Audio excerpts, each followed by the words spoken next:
فلا صدق ولا صلى ولكن كذب وتولى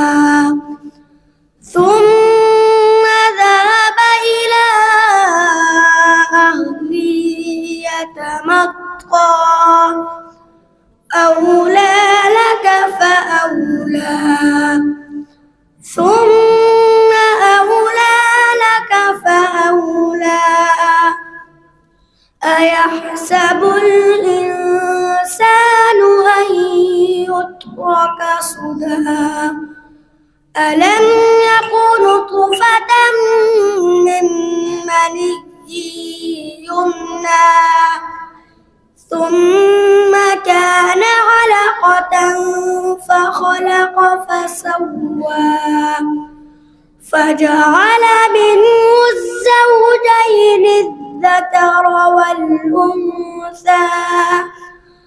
أليس ذلك بقادر على أن يحيي الموتى